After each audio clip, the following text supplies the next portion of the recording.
the projector beam flickered across my slides as I stood before the investment panel, my voice steady despite the pressure. 3 months of research compressed into a 20-minute pitch. I was explaining our breakthrough when Marlowe, my senior colleague, suddenly rose from her chair. "I'm sorry to interrupt," she said, her voice carrying across the conference room. "But I can't sit here and watch this continue." Her perfectly manicured hand gestured toward my presentation. "This data is clearly manipulated." The room went silent. 7 potential investors stared at me, then at Marlowe, then back at me. I felt my pulse in my fingertips. "I've reviewed the original research," Marlowe continued, her tone shifting to something resembling concern. "These figures are inflated by at least 40%. The cellular regeneration rates shown here are simply not possible with our current methodology." My mouth went dry. I'd spent 18 months on this project. Every number on that screen represented countless hours in the lab, meticulous documentation, rigorous testing. "That's a serious accusation," I managed to say, gripping the edges of the podium. Marlowe smiled thinly. "I know this is difficult to hear, but integrity matters in biotech.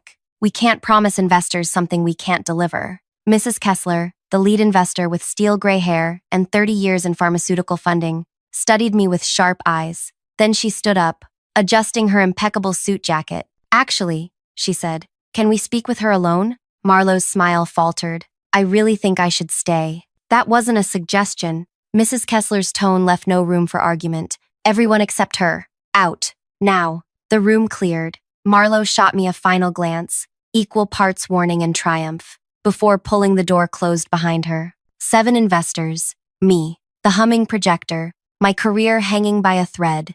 Mrs. Kessler broke the silence. "Walk us through your research methodology. Every step."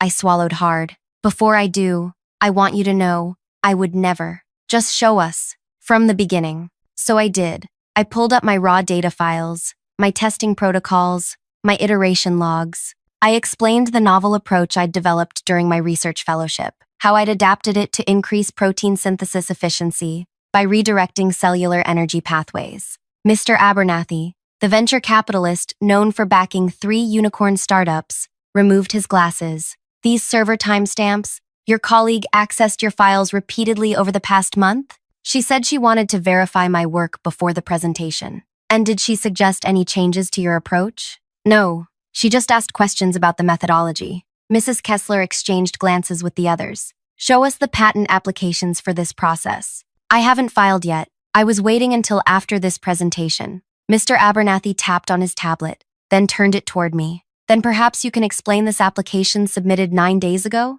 I stared at the screen. A patent filing for my exact methodology, with slightly reduced efficiency metrics. The inventor listed, Marlowe Ingram. My stomach hollowed out. That's my research. "With one key difference," Mrs. Kessler noted. "The synthesis rates are precisely 40% lower than what you presented today." The realization hit me like physical weight. Marlowe hadn't just tried to discredit me. She'd stolen my work, filed it under her name, then deliberately set me up to look like I was inflating numbers. "We need to speak with Miss Ingram again," Mrs. Kessler said. They called Marlowe back in. She entered with the confident stride of someone who believed they'd already won, until she saw their expressions. "Miss Ingram," Mrs. Kessler began, "we've reviewed the patent application you filed last week." Marlowe's expression remained neutral. "I'm not sure what." "The one where you claim to invent a cellular regeneration process identical to what we've just seen, except with figures exactly 40% lower than what your colleague presented."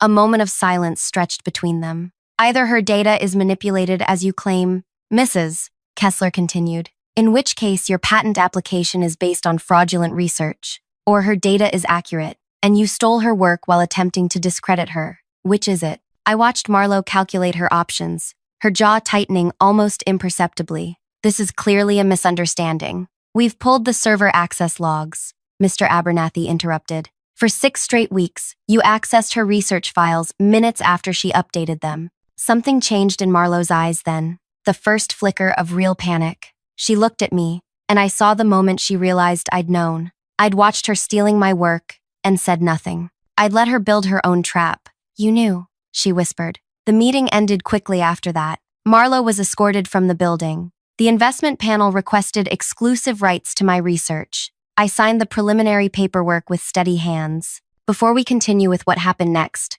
I should introduce myself properly. If you're enjoying this story of workplace justice, please tap that like button and subscribe. You won't want to miss what happens when Marlowe tries to salvage her reputation, or how I discovered she'd been doing this to researchers for years before me. My name is Dara, and until 18 months ago, I was a postdoctoral researcher specializing in regenerative medicine. I'd spent 4 years developing a theoretical framework for accelerating cellular repair through mitochondrial pathway modification. Important work, but largely academic, until a startup recruited me to adapt my research for commercial applications. The company was small but promising, 28 employees, 2 rounds of funding, and a brilliant but temperamental founder who rarely emerged from his lab. What they offered was the chance to see my work help actual patients. My first day, Marlowe gave me the tour. Tall, poised, with the confident smile of someone who knew exactly where she belonged in the world.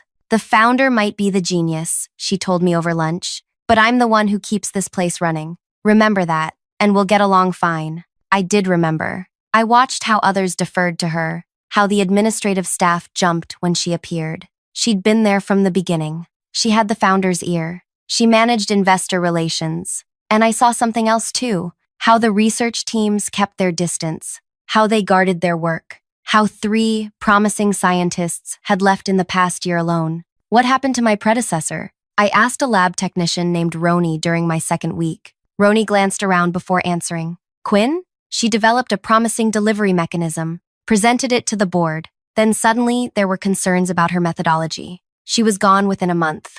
Who raised the concerns? Roni just looked at me, then changed the subject. I threw myself into my research. The company's existing regeneration protocols were effective but slow and expensive. My approach could potentially cut production time by 70% while improving cellular integrity. If successful, it would transform treatment possibilities for severe burn victims, organ transplant patients, and dozens of degenerative conditions. For 6 months, I encountered nothing but encouragement from Marlowe. She approved my resource requests, extended my deadlines, praised my progress in team meetings. You're exactly what this company needed, she told me after I presented preliminary results. Keep this up, and you'll be heading your own division within a year. I believed her. I wanted to believe her. Then came my breakthrough. After hundreds of test iterations, I identified the optimal sequence for redirecting cellular energy without compromising structural integrity. The results were better than I'd hoped. Regeneration rates increased by nearly 300%,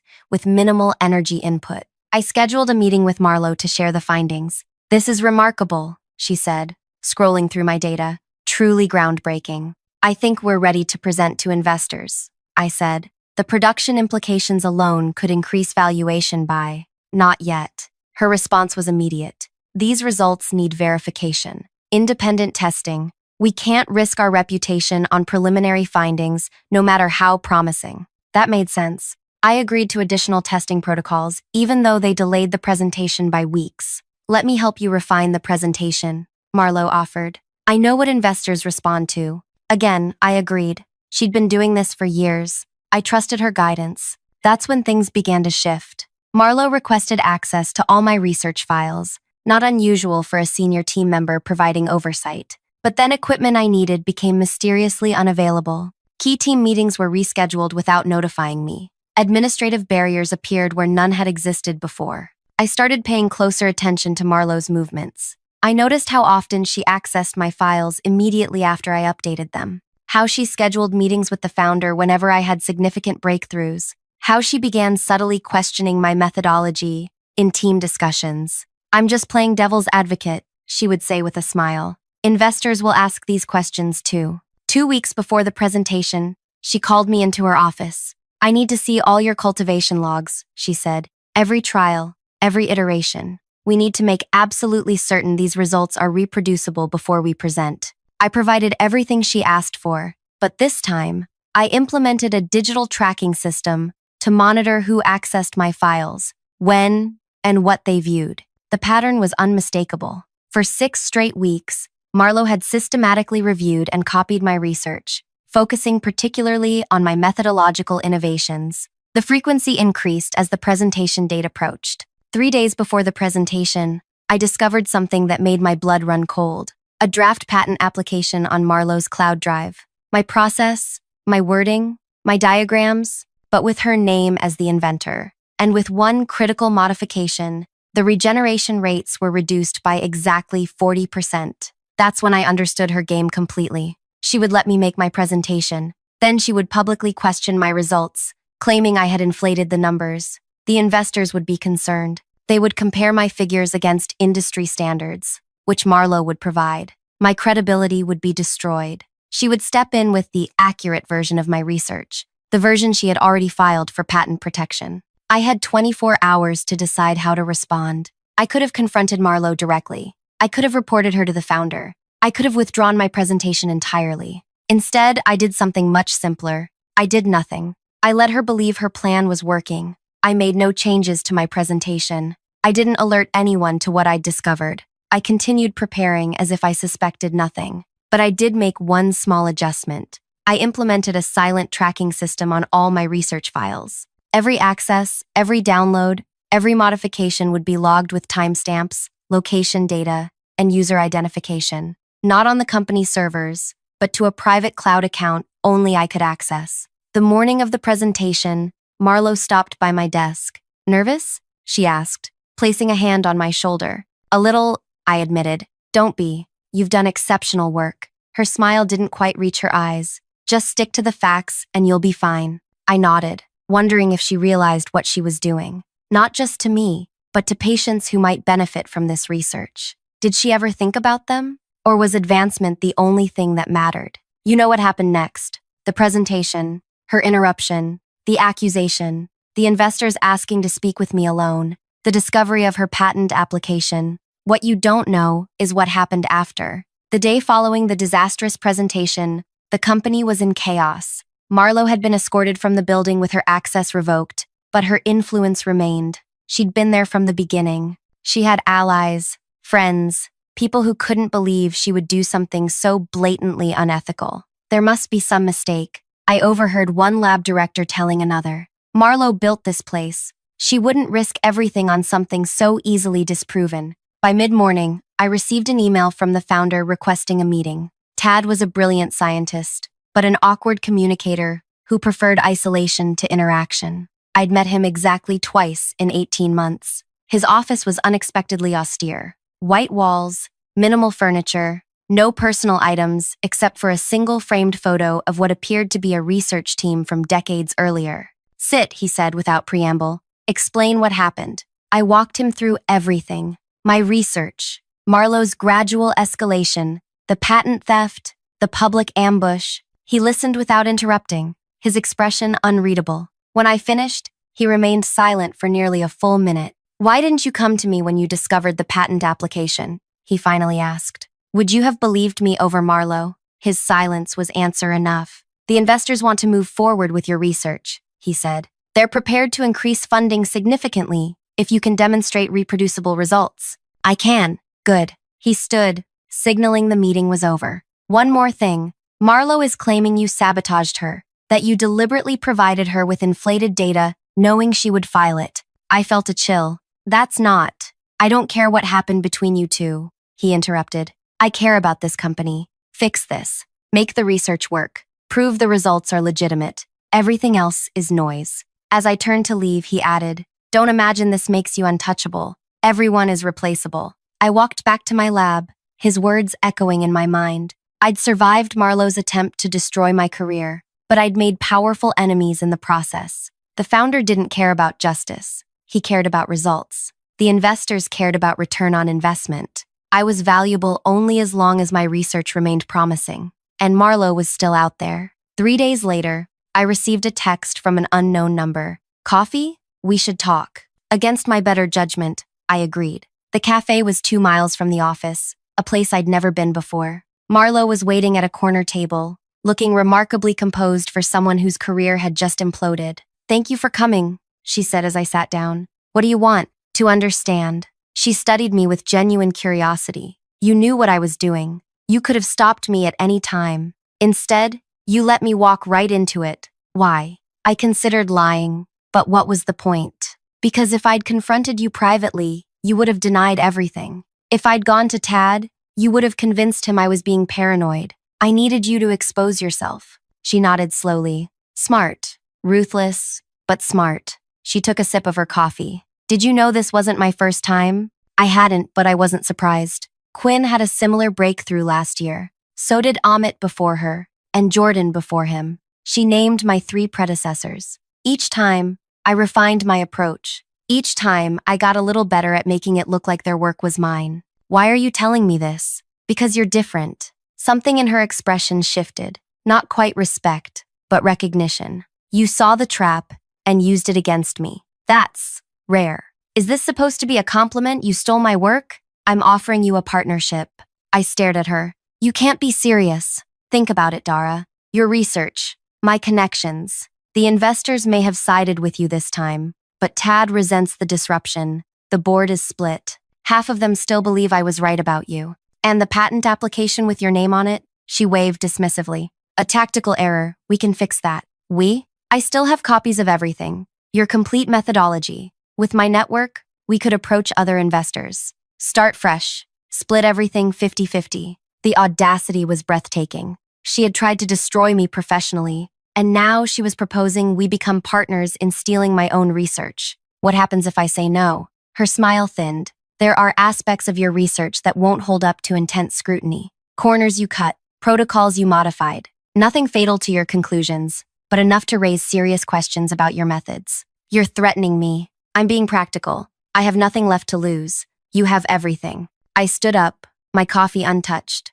I'll think about it. Don't take too long, she called after me. My offer expires in 48 hours. I walked home instead of taking the bus, needing the time to think. Marlowe had just confirmed everything I'd suspected about my predecessors. She'd been systematically stealing research and pushing out promising scientists for years. Tad either didn't know or didn't care. The investors only cared about results. And now she was threatening to undermine my research if I didn't cooperate in stealing it. By the time I reached my apartment, I knew what I needed to do. I spent the night pulling together everything I had on Marlowe's activities.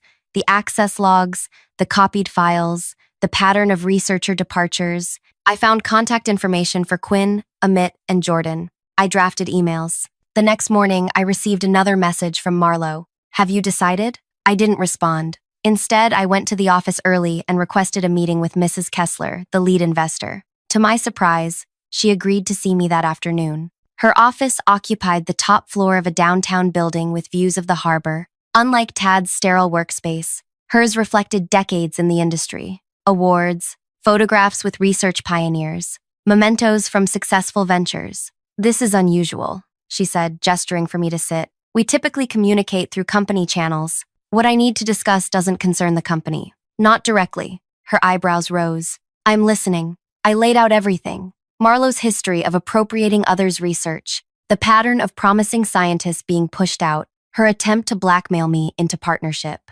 Mrs. Kessler listened without interruption, her expression revealing nothing. This is a serious accusation, she said when I finished. It's not an accusation, it's information. What you do with it is your decision. And what exactly are you hoping I'll do? I want to continue my research without interference. I want credit for my work, and I want protection from Marlowe's threats. Mrs. Kessler studied me for a long moment. You know, when I first invested in this company, it wasn't because of the science, it was because of Marlowe, her ability to spot talent, to identify promising research directions, to package complex concepts for investors. I never questioned how she found these breakthroughs. She stood and walked to the window. How many others? She asked quietly. At least 3 that I know of. She turned back to me. Bring me proof. Not just access logs. I want testimony from the others. Evidence that establishes a pattern. Can you do that? I think so. I've already reached out to them. Good. Because if what you're saying is true, this goes beyond one researcher and one company. This is about scientific integrity, and that affects all of us. As I stood to leave, she added, Be careful, Dara. Marlowe didn't get where she is by being careless. If she senses you're building a case against her, she didn't need to finish the thought. I understood the risk perfectly. When I returned to my apartment that evening, my door was slightly ajar. I froze, keys in hand, heart hammering. I was certain I'd locked it that morning. Slowly, I pushed the door open. The lights were off, but I could see enough to know someone had been there. Cabinet doors stood open, papers scattered across the floor. My laptop was missing from the desk. A soft noise came from the bedroom, the sound of a drawer closing. Someone was still inside. I stood frozen in the doorway, my phone clutched in my hand. Someone was in my bedroom, likely searching through my things. My mind raced through options. Call the police? Run? Confront the intruder? Before I could decide, a figure stepped into the hallway. Not Marlowe, as I'd expected, but a man I'd never seen before, broad-shouldered with close-cropped hair and an expressionless face. "Who are you?" My voice came out steadier than I felt. He didn't answer. Instead, he held up my external hard drive, the one containing my backup files and tracking data. "Put that down," I said. "That's private property. Miss Ingram sends her regards." His voice was flat, professional. "She said you'd understand. I understand breaking and entering is a crime." He pocketed my hard drive and moved toward the door, toward me. I stepped aside instinctively. He paused as he passed. "Smart decision. Miss Ingram also said to tell you that your 48 hours are up. She'll be proceeding accordingly." After he left, I called the police, but I knew it was pointless. By the time they arrived 20 minutes later, the man would be long gone, and I had no proof connecting him to Marlowe. I reported the break-in, listed my stolen electronics, and avoided mentioning any suspicions about who might be responsible. The next morning, I arrived at work to find 6 researchers gathered around my workstation, expressions grim. "What's happening?" I asked, setting down my bag. Tad emerged from behind them. "Several concerning issues have been brought to my attention regarding your research protocols." My stomach tightened. "What issues?" "Allegations that certain results were selectively reported, that control samples were contaminated, that you manipulated testing conditions to achieve desired outcomes." Marlowe had moved faster than I'd anticipated. The stolen hard drive must have contained enough information for her to identify the experimental shortcuts I'd mentioned. Minor procedural modifications that hadn't affected the validity of my results but deviated from standard protocols. "Who made these allegations?" I asked, though I already knew. "That's not important," Tad said. "What matters is whether they're true." I looked at the assembled researchers. Some avoided my eyes. Others watched with undisguised curiosity. None offered support. "I modified some procedures to increase efficiency," I admitted. "But those modifications didn't compromise the results. I can prove it. You'll have that opportunity. The board has called for a complete review of your work. Until then, your lab access is restricted, and your research is on hold." Just like that, everything I'd fought for was in jeopardy. Marlowe had found my vulnerability and exploited it perfectly. She couldn't steal my research anymore, but she could still destroy it, and me in the process. I spent the next 3 days in a conference room, defending my methodology to a review panel. Without access to my complete files, many of which had been on the stolen hard drive, I struggled to reconstruct my reasoning for certain decisions. On the 4th day, as I was leaving the building, Mrs. Kessler called. "I've been hearing concerning reports about your research," she said without preamble. "Marlowe orchestrated this," I replied. "She broke into my apartment, stole my backup files, and used them to identify procedural modifications she could weaponize against me. That's a serious accusation." "It's the truth."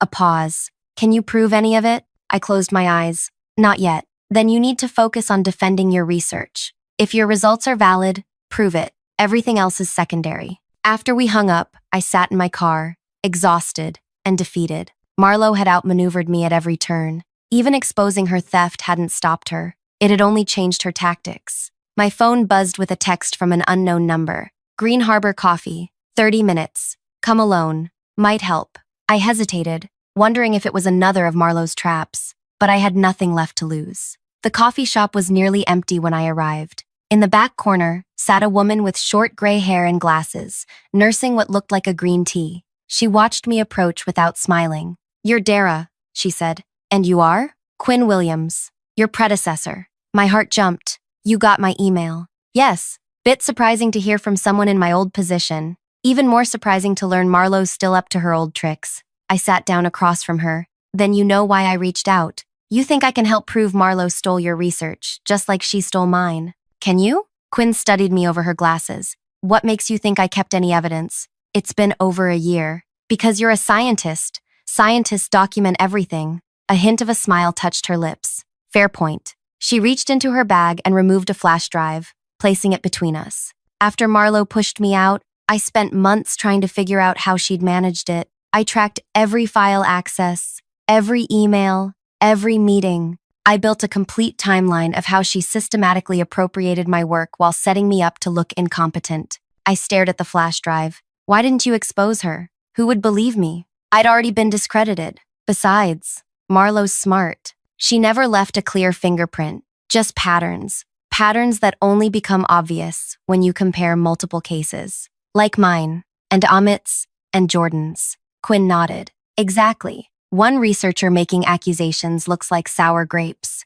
4 researchers with identical experiences and documentation? That's a pattern no one can ignore. Have you spoken with the others? Amit's on board. Jordan's harder to reach. She moved overseas after everything happened, but her partner still works in biotech. I've got a call with her tomorrow. For the first time in days, I felt a flicker of hope. What's on the drive? Everything I collected, plus a template for organizing your own evidence. The key is establishing the pattern across multiple researchers. Once we have that, we take it to someone with the power to act. Mrs. Kessler, I said immediately. She's already asking questions. Quinn's eyebrows rose. The lead investor? That's significant. She could actually make something happen. We spent the next 2 hours comparing notes, identifying patterns, and building a strategy. By the time we parted, I had a clear path forward, not just to save my research, but to stop Marlowe permanently. Over the next week, Quinn, Amit, and I worked remotely to compile our evidence.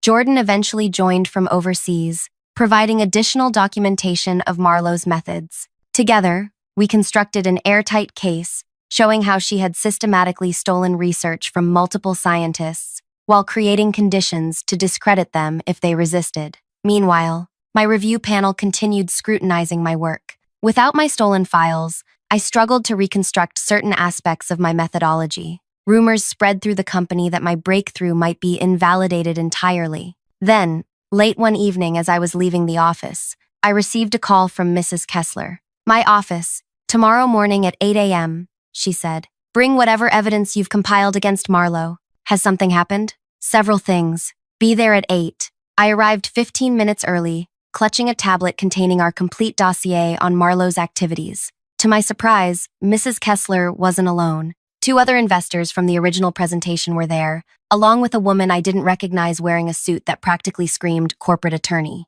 This is Miss Wheeler, Mrs. Kessler introduced her. She represents our investment group's legal interests. I nodded, suddenly nervous. Before we begin, I should inform you that we've been conducting our own investigation based on concerns raised during your presentation. Mrs. Kessler continued, what we've uncovered is disturbing. Miss Wheeler opened a folder. Financial audits reveal that Miss Ingram has been receiving consulting payments from 3 competing biotech firms over the past 4 years. During the same period, research developments from your company mysteriously appeared in their product pipelines. I blinked, trying to process this new information. She wasn't just stealing research for herself, she was selling it to competitors. It appears so, Mrs. Kessler confirmed. We've also identified unusual patent transfers that suggest she's been monetizing stolen intellectual property through shell entities. We're prepared to take legal action, Miss Wheeler added, but we need comprehensive evidence establishing a pattern of theft and sabotage.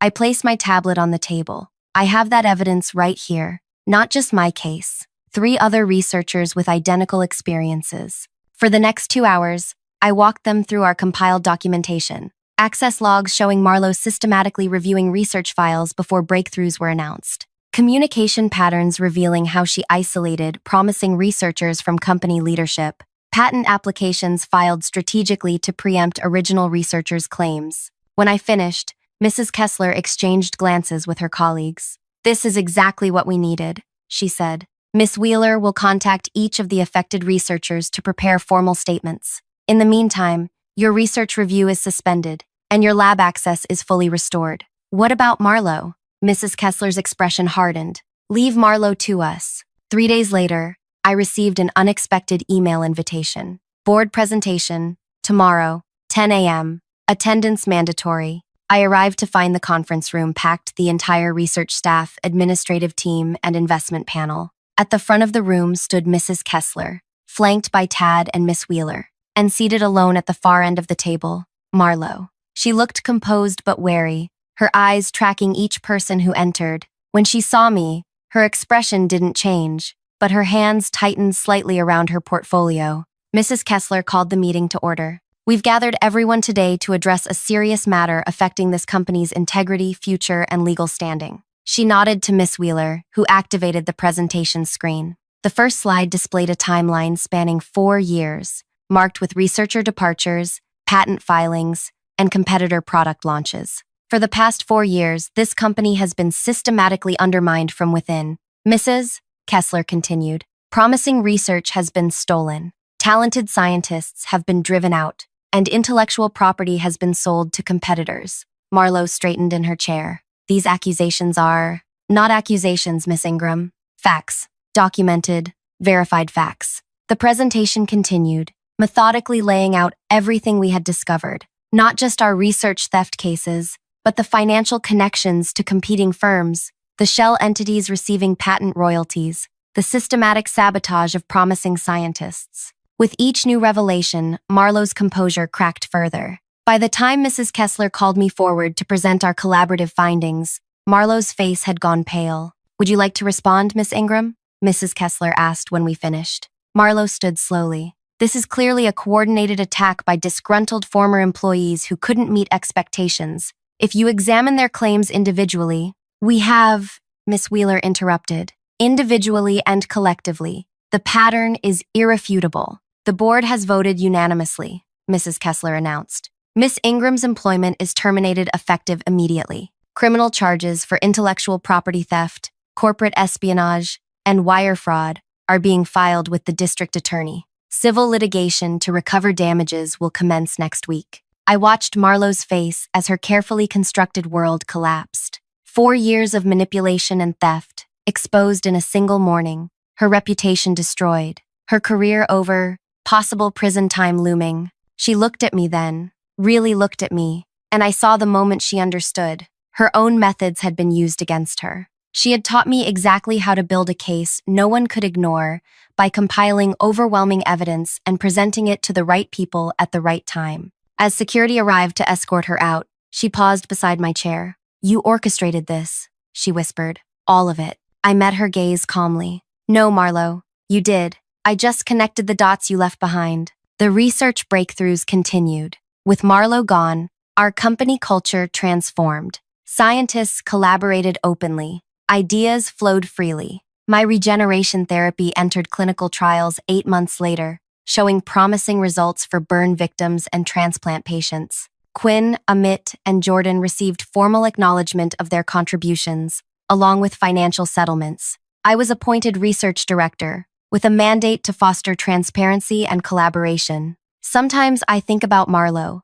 facing trial for dozens of counts of intellectual property theft and corporate espionage. I wonder if she understands yet that her greatest mistake wasn't stealing my research. It was teaching me exactly how to bring her down. The most effective revenge isn't about destruction. It's about justice, connecting victims, documenting patterns, and presenting the evidence so clearly that no one can ignore the truth. In the end, Marlowe wasn't destroyed by me or any single researcher she victimized. She was destroyed by the pattern of her own actions, finally made visible for everyone to see. If you've made it this far in my story, take a moment to like and subscribe. There's more to this corporate battle than I've shared today, including what happened when Marlowe's defense team tried to discredit our evidence in court, and how her network of industry accomplices began to unravel. Sometimes the most satisfying part of justice isn't the fall, but watching what happens after.